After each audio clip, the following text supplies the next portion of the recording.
Assalamualaikum warahmatullahi wabarakatuh. Kai Utu Amut atau yang dikenal Wali Amut. Dahulu di desa Hambuku Ilir hidup sepasang suami istri yang amat rukun dan damai. Sang suami bernama Datu Kapsan dan istrinya Datu Galumuning.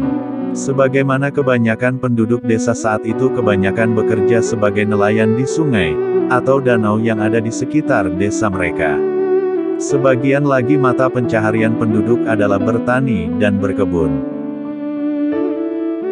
Datu Kapsan adalah salah satu dari penduduk desa itu, yang mempunyai mata pencaharian sebagai nelayan.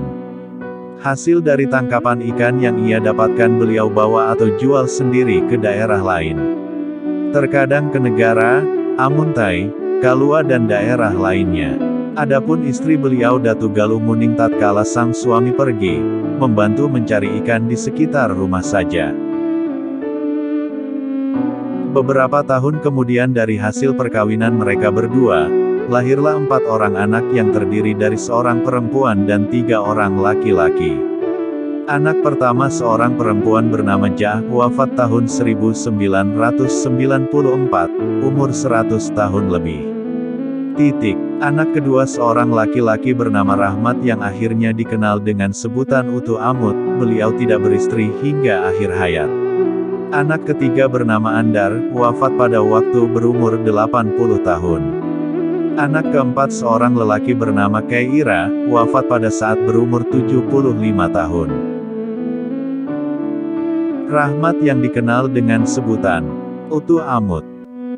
Kai Rahmat atau yang lebih dikenal dengan gelar Utu Amut, yang merupakan anak kedua dari pasangan suami istri Datu Kapsan dan Datu Galumuning. Menurut cerita, bahwa Kai Utu Amut di waktu kecilnya pada usia sekitar 7 atau 8 tahun, masih berpakaian lengkap seperti anak kecil lainnya. Tetapi ketika dia mendapat musibah atau kecelakaan yang menimpanya, yaitu jatuh dari ayunan yang disebut ayunapan, ayunan yang terbuat dari papan. Yang mana ia bermain ayunan tersebut di bawah rumahnya. Kebiasaan rumah orang di desa ini saat itu tinggi-tinggi yang mana tingginya biasa mencapai 2 meter. Mainan ayunapan ini merupakan permainan tradisional anak-anak pada masa dahulu. Setelah jatuh dari ayunan tersebut ia menjadi sakit dan sakitnya semakin hari semakin bertambah. Kedua orang tua Kai Utu Amut ini berusaha menyembuhkannya, dengan membawa ke penambahan orang pintar, yang ada di kampungnya saja, serta dengan mencoba memakan obat-obatan tradisional yang mereka ketahui dari orang tua terdahulu. Maklum untuk berobat ke kota atau keluar daerah, mereka tidak mempunyai uang atau dana. Semakin hari sakit anaknya semakin bertambah, sampai-sampai sakitnya tersebut hampir membuatnya meninggal dunia.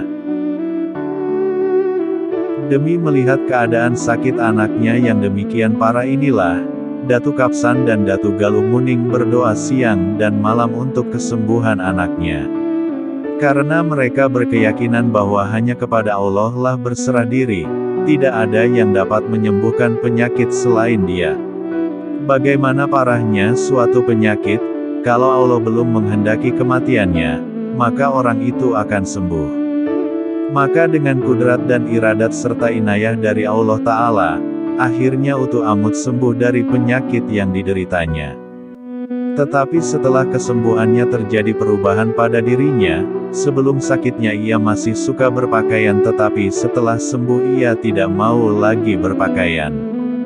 Kalau disuruh berpakaian ia akan menggelangkan kepalanya, dan kalau dipaksa dia akan menangis sambil meronta-ronta. Karena kebiasaannya ia akhirnya diberi gelar Utu Amut atau orang yang telanjang bulat. Setelah kesembuhannya dari penyakit dan kebiasaan barunya yang tidak mau berpakaian, ia suka berjalan kemana saja baik siang maupun malam dan waktu ia berumur sekitar 9 tahun. Dalam hal perjalanannya itu Utu Amut lebih sering berjalan kaki. Namun sesekali ia ikut menumpang kendaraan atau ada orang yang mengajaknya naik kendaraan.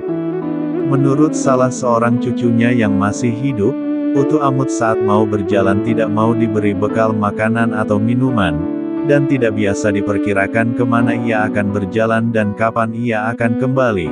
Namun rumah keluarganya tidak pernah menutup pintunya karena Utu Amut datangnya tidak menentu.